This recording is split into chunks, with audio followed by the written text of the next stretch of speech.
My name is Eduardo, and I'm going to talk about some cryptography stuff I've been playing around with a little bit.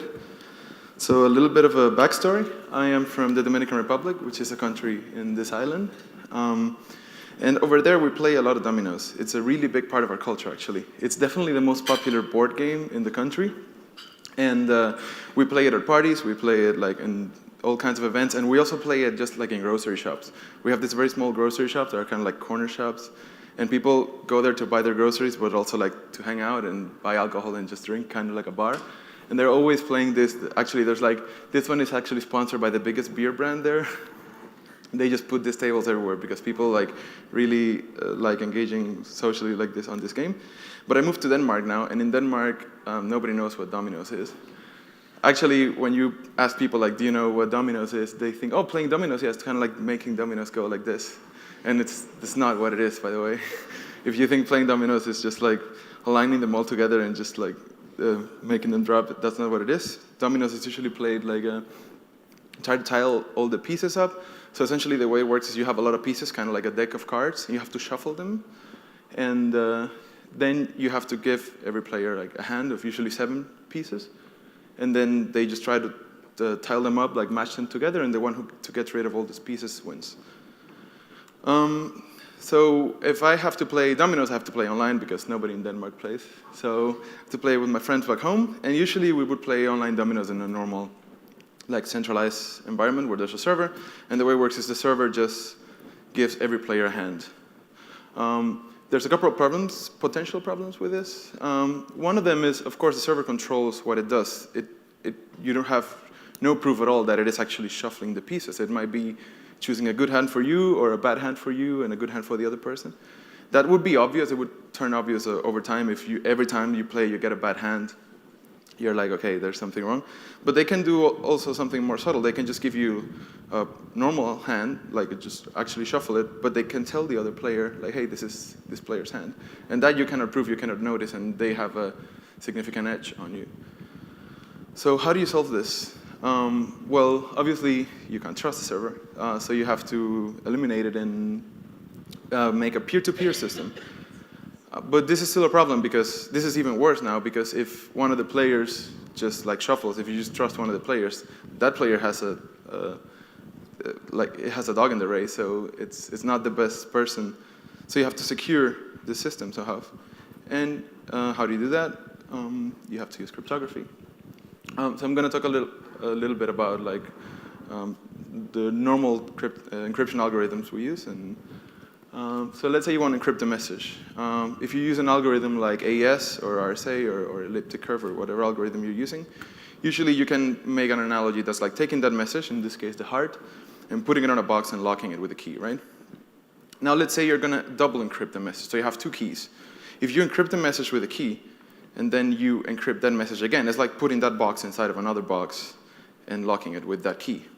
Now, if you do this with AES or just like any like regular encryption algorithm, if you want to decrypt the message, if you want to get it out, you have to use, because we use the key on the right last to encrypt, we have to use that key first to decrypt. We have to do it in the opposite order. It's like a stack. So you have to open this, and then you can take the other one and finally get your message out. So this encryption is non-commutative. Like you have to do it in the opposite order, which means, like again, just explaining the same thing in pseudocode. If you encrypt the text hello with key 1, and then you encrypt that with key 2 for you to decrypt it, you have to do it in the opposite order. Key 2 first, and then key 1. But there are some algorithms that are commutative. So you can actually encrypt and decrypt in whatever order you want. So you could, in this case, you could encrypt with key 1 first, then key 2, and then you can decrypt with key 1 first.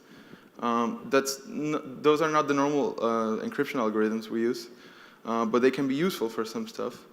One of them is called the Shamir 3-pass protocol, and that's the one I implemented for the game. I'm going to explain a little bit why it's called like that, and so I'm not going to explain like the low-level math of it. It's very similar to RSA. Actually, Shamir is one of the cryptographers in charge of creating RSA.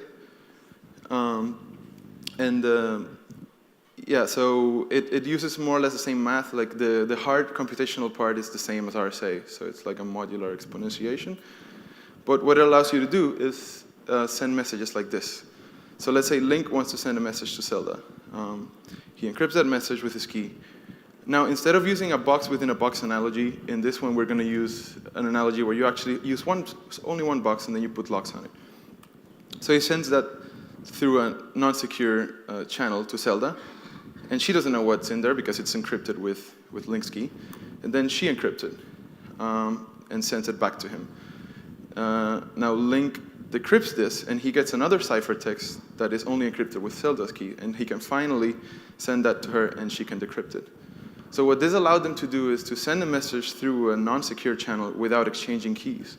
So they didn't have to exchange keys, and yeah, they can send a message. The only thing is they have to send the message 3 times. That's why it's called the 3-pass protocol. This system is actually not really deployed because it has a big flaw, which is that it's not authenticated. So that means that it's very easy to man-in-the-middle attack it for this kind of stuff. But it can be used for dominoes. So how do we use it for dominoes? Oh, wait, my presentation kind of died.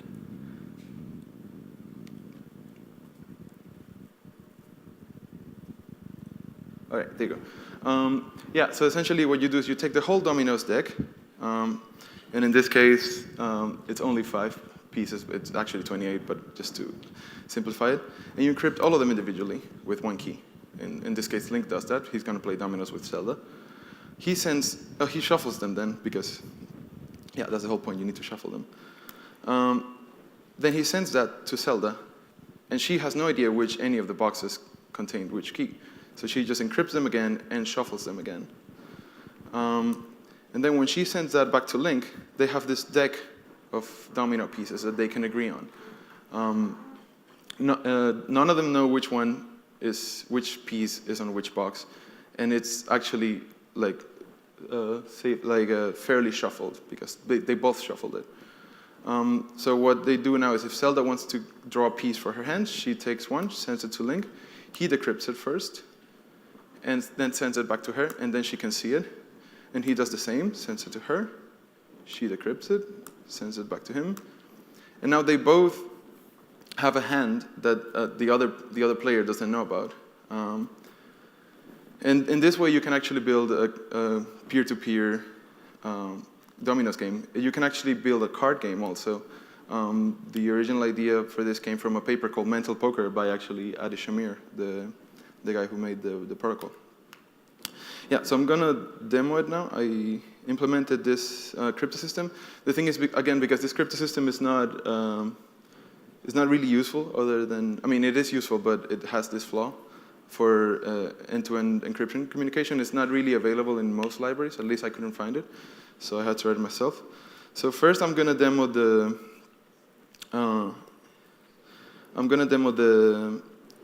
module that I use for the encryption that I built. Just so you can see how the encryption works and that you can actually encrypt and decrypt in this way. And then I'm actually going to demo a dominoes game, which I built using this.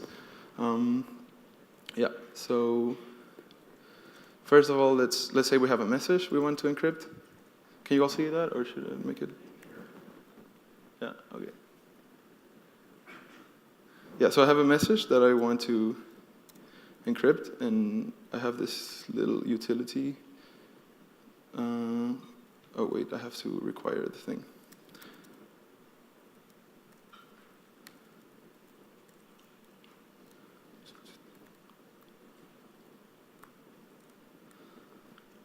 Yeah, so let's say I want to encrypt the message hello. So I have to turn it into bytes because it's binary encryption. So I have this little utility function here. So now M is just like an array of bytes that have the word hello in it. And I have to generate a key first. So I'm gonna generate 2 keys to demonstrate. So I'm gonna generate key 1. Yeah, that's gonna take a little while because it has to generate a really large prime number. And yeah, JavaScript is not the best at big numbers in general, but yeah, there you go. And now the second key we can generate a bit faster because of the way this system works, actually, they both have to be based on the same prime number. So now I have two keys, and I can encrypt this message. So ciphertext 1, encrypt message with the key 1. And then, okay, yeah, doesn't matter. Then ciphertext 2, it's ciphertext 1 encrypted with key 2. So now I have two-layer encryption, and this is just like a big array of data. That's the encrypted part. But now if I want it encrypted, I do ciphertext 3. It's ciphertext 2 with key. I'm going to use the key 1 first, which is the kind of weird part. Like usually if I was doing AES, I would have to use key 2 because that's the last one I used. But here I can do this. And then finally I can get the message out. And if I do, I get the message out. And yeah, that worked with yeah, that's the encryption part. And with this thing, I built the Dominoes game, which is here. I'm gonna start it up. This is also actually WebRTC, so it's using it is peer-to-peer using WebRTC. I'm using WebRTC Swarm and Signal Hub by Macintosh and for us. I think it's really hard to do any like JavaScript peer-to-peer stuff without using any of Macintosh or Feroz's modules. Yeah, so this is gonna also take a while because it has to generate the keys and do the handshake.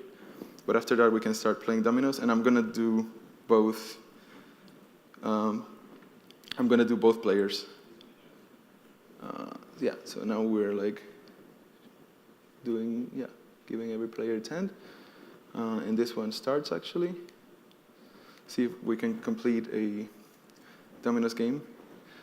It's actually, I'm kind of cheating because of course I'm looking at both players' hands. So that's way easier.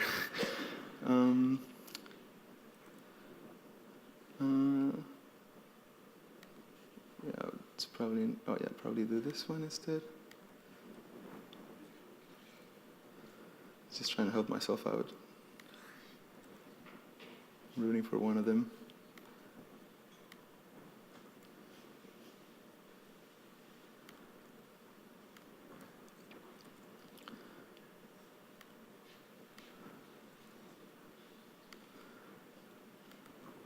So the idea is that at some point you make one of the players not be able to play, so then he has to draw another piece, but I'm trying to make it a bit more efficient.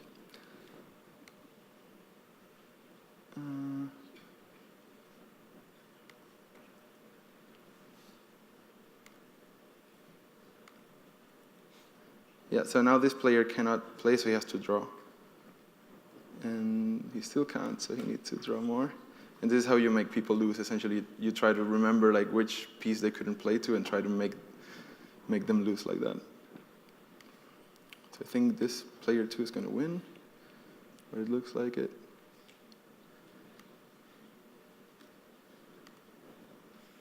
No, he can't play either.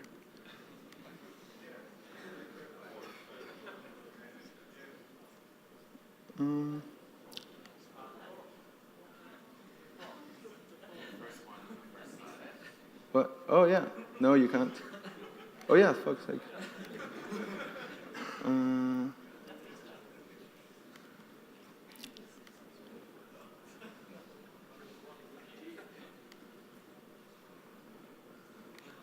Let's see if one of them makes it.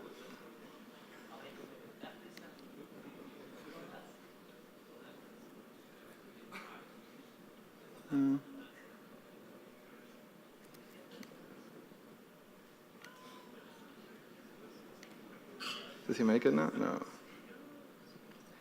Anyways, you get the idea. That's how the dominoes game works.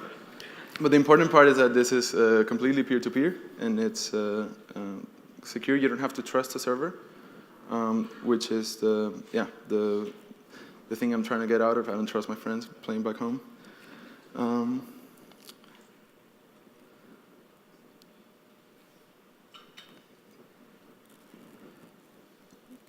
right.